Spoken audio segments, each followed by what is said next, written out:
بسم اللہ الرحمن الرحیم۔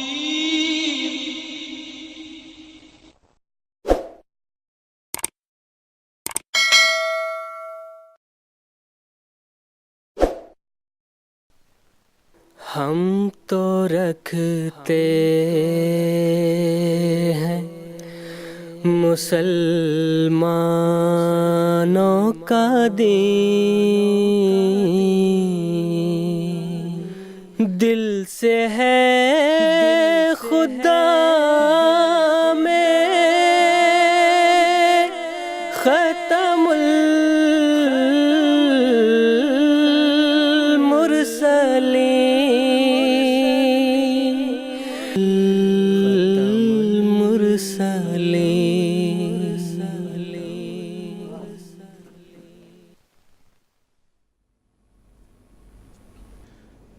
ناظرین کرام، انبیاء کرام علیہم السلام کی بعثت کے نتیجے میں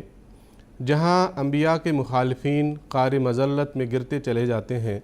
وہاں انبیاء پر ایمان لانے والوں کے اندر ایک عظیم الشان روحانی انقلاب پیدا ہوتا ہے۔ وہ ظہر الفساد فی البر والبحر، بحر و بر میں فساد ہی فساد کی حالت سے نکل کر اولئک لہم الامن وہم مہتدون، امن اور ہدایت کے راستے حاصل کر لیتے ہیں۔ وہ اولئک کالانعام بل ہم اضل سے نکل کر، یعنی چوپائیوں اور بلکہ اس سے بھی بدتر حالت سے نکل کر ترقی کرتے کرتے رضی اللہ عنہم و رضوا عنہ کے اعلیٰ اور عظیم مقام پر پہنچ جاتے ہیں۔ ایسا انقلاب، سب سے بڑا اور عظیم الشان انقلاب جو دنیا میں رونما ہوا، وہ تھا جو حضرت نبی اکرم محمد مصطفیٰ خاتم النبیین صلی اللہ علیہ وسلم کے ذریعے عرب کے بیابانی ملک میں ظاہر ہوا۔ حضرت مسیح موعود علیہ السلام آپ کے اس عظیم انقلاب کے تعلق سے فرماتے ہیں کہ حضرت صلی اللہ علیہ وسلم نے عرب کے لوگوں کو وحشیوں سے انسان بنا دیا، پھر انسان سے با اخلاق انسان سے با خدا انسان، اور با خدا انسان سے خدا نما انسان بنا دیا۔ اللہم صلی علی محمد و آل محمد وبارک وسلم انک حمید مجید۔ ناظرین، اس زمانے میں ایک بار پھر یہ انقلاب دنیا میں رونما ہوا۔ اللہ تعالیٰ نے حضرت مرزا غلام احمد قادیانی علیہ السلام کو مسیح اور مہدی بنا کر اور اس آخری زمانے کا امام بنا کر مبعوث فرمایا، اور اللہ تعالیٰ کے حکم وَاصْنَعِ الْفُلْكَ بِأَعْيُنِنَا وَوَحْيِنَا کے مطابق آپ علیہ السلام نے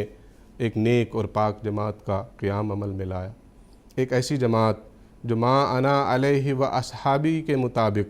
صحابہ کے ہمرنگ ہو گئی، قرون اولیٰ کے صحابہ کے مشابہ ہو گئی، جیسا کہ آپ علیہ السلام اپنے ایک شعر میں فرماتے ہیں، مبارک وہ جو اب ایمان لایا، صحابہ سے ملا جب مجھ کو پایا، وہی میں ان کو ساقی نے پلا دی، فسبحان الذی اخذل العادی۔ آپ علیہ السلام پر ایمان لانے کے نتیجے میں آپ کے ماننے والوں میں امتیازی خصوصیات پیدا ہو گئیں۔ ایک طرف آپ کا انکار کرنے والے امت کے دیگر فرقوں کے لوگ یاس و حرمان کا شکار ہیں، تو دوسری طرف جماعت احمدیہ کے افراد خلافت کے زیر سایہ نیکی اور تقوی میں ترقی کرتے چلے جا رہے ہیں۔ خلافت ایک ایسا عظیم الشان انعام جماعت احمدیہ کے افراد کو اللہ تعالیٰ کی طرف سے عطا ہوا ہے جو کسی کے پاس نہیں ہے، اور جماعت احمدیہ کا ہی ترہ امتیاز ہے۔ اسی خلافت کی رہنمائی اور زیر سایہ جماعت احمدیہ کے افراد نے